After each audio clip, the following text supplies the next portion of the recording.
to the Daily Digestion channel. This video is on the question that I had about OMAD. And this question was, should you eat a lot of food for your OMAD meal? And what I really want to say about that, if you had asked me that question when I first started doing OMAD, I would have said, yes, you need to eat a massive amount of food and you need to cram in as much as you can possibly fit in for that meal. But now that I've been doing a lot of fasting, I've been playing around with 1 meal a day, intermittent fasting, dry fasting, fruit fasting, and I've been eating strictly raw food, and I've been doing juice fasting. And what I have to say about all of that is eat as much as you want to eat, as that you think you need to eat.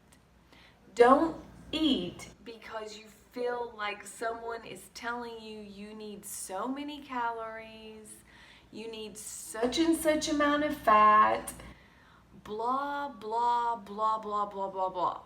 Listen to your own body. Everybody's body is made up of different elements, vitamins, and minerals.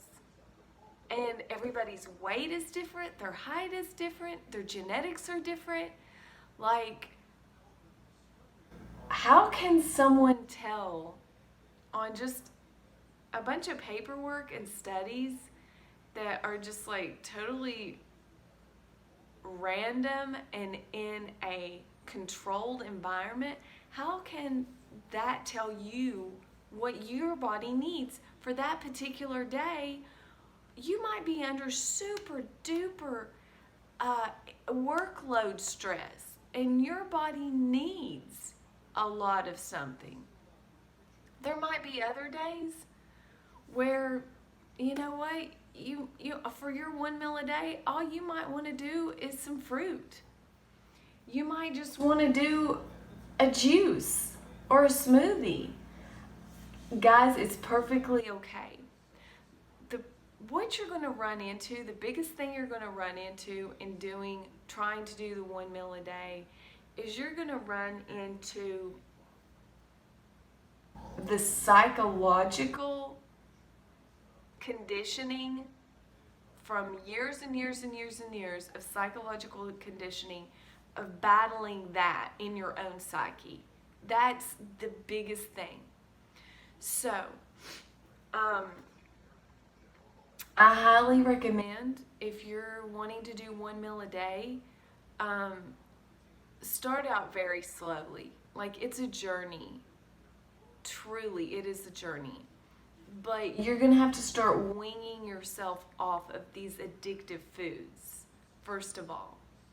Foods that have certain chemicals in them, foods that,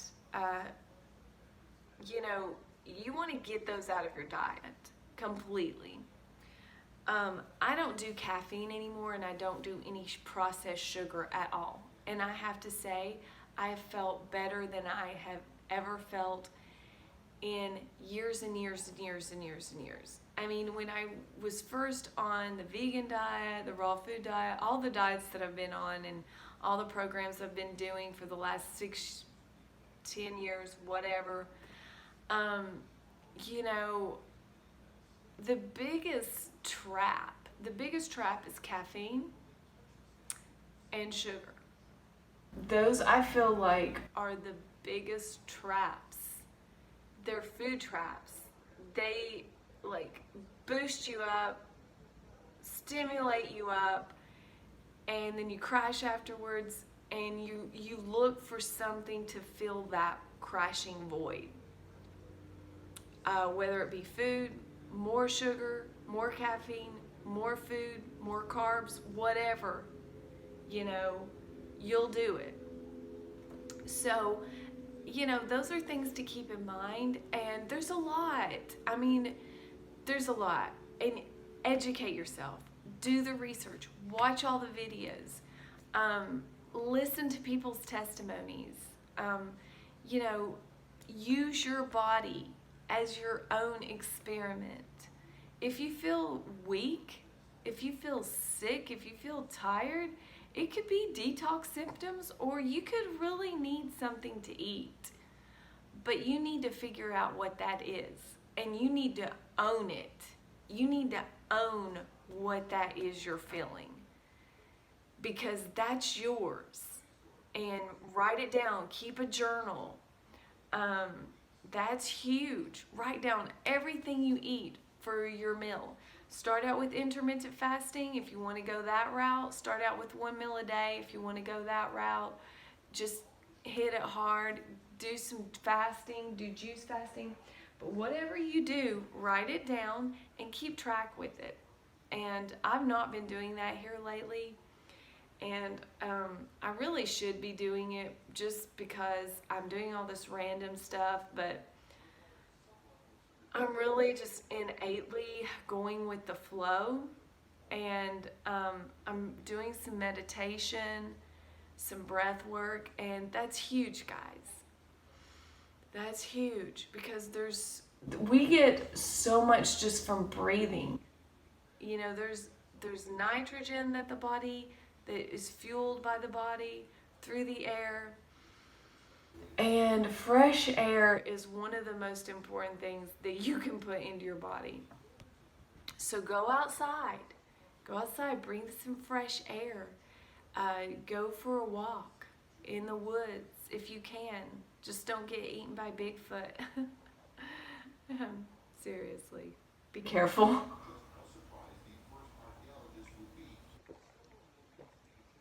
But I assure you, you're not going to die.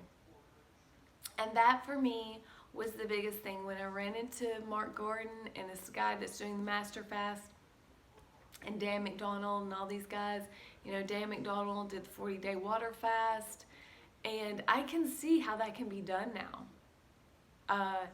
You know, if you work up to it, it really is good to train up to it. So you want to incrementally take your journey on a slow level. Start out with 2 meals a day.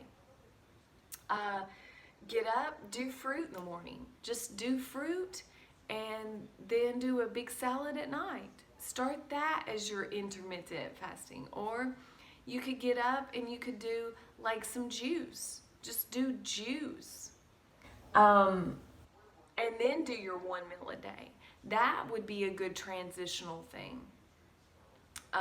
Whether it be like the grape juice and lemon is a great drink to have to start training you to do the intermittent fasting. It's simple, it's easy. You can go get it already juiced up in a jar, buy some lemons, and go down that road. I have no qualms with that. Guys, this is a perfect coffee replacement. No doubt about it. Do some herbal teas. Do smoothies. If you feel like you're not getting enough food for what you need for your body, do some smoothies. Do some serious smoothies. And I have lots of videos on that. But there's your question. I hope I answered it. About eating a lot of food for your 1 meal a day. It's food for thought, guys. And I hope you enjoyed the video.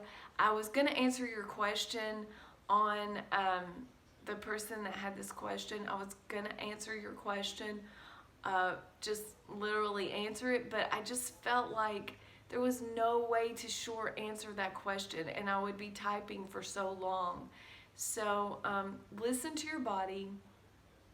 Don't ever put too much food into your body at one time.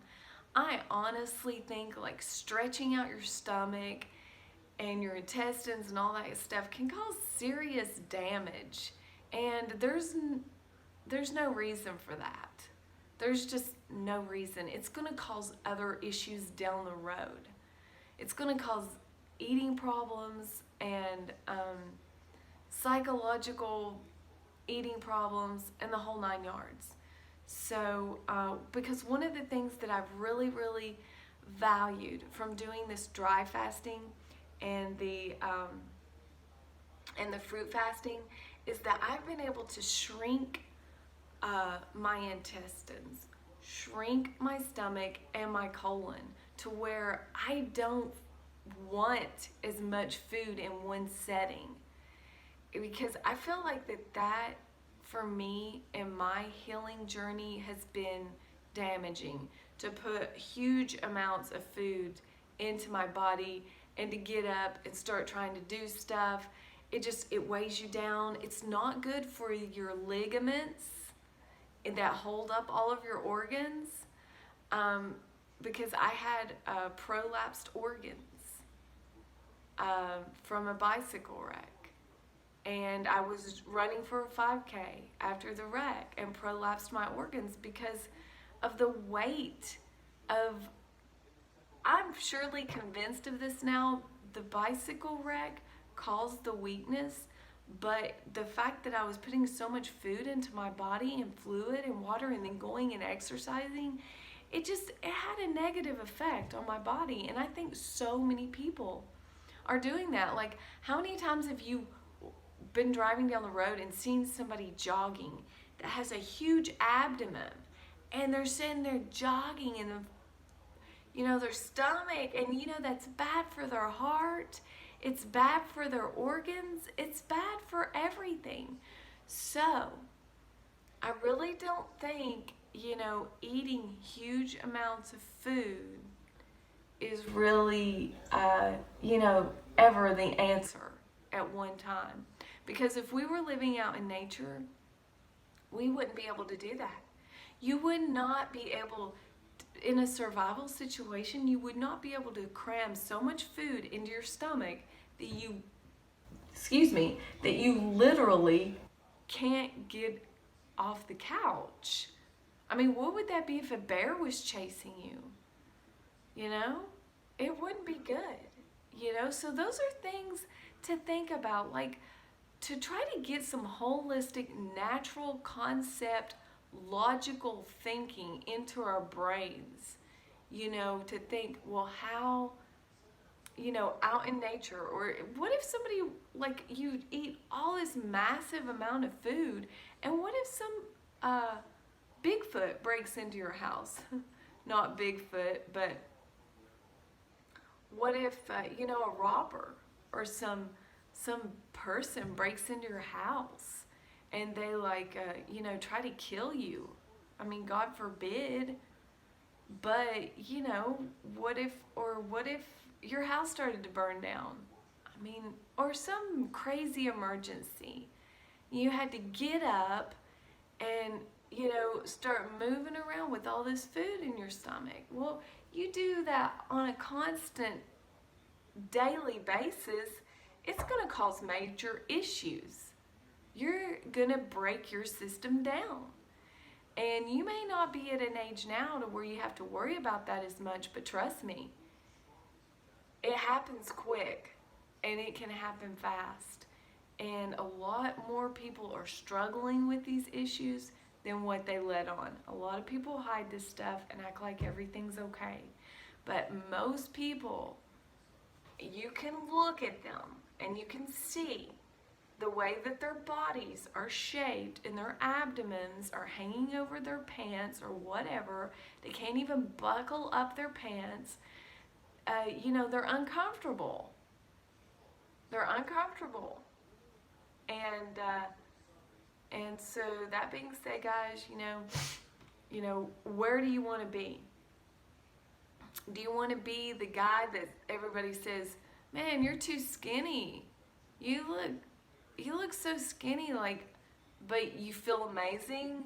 You're like getting up and you're doing it every single day. And you're like, yeah, I feel amazing. I'm getting my work done. Or do you want to be the guy that's laying on the couch and just dreaming of getting things done and listening to what everyone is telling you to do because, you know, supposedly they have some master degree or PhD of, you know, brainwashing. I mean, and they're trying to brainwash you into believing what they've been brainwashed to believe. I mean, guys, the proof is in the pudding. It truly is. Listen to the proof of your own pudding and go with your gut instincts. Everybody's body is different. Some people can live on a high fruit diet, and some people can do okay on a whatever diet they're on. It really just depends on their environment and a lot of genetic factors. Stress, um, all kinds of factors can play into it. So, guys, that being said, I'm going to go ahead and go. But listen to your own body and do what you feel is the most healthiest for you. Just don't overdo it. Is a big thing. So I hope you enjoyed this video. Give it a thumbs up if you like it. Subscribe, like, share, leave comments down below. I would love to hear your opinions. I would love to hear your questions. And I hope you enjoyed this video. And I'll see you in the next one. Thanks for watching. Bye-bye.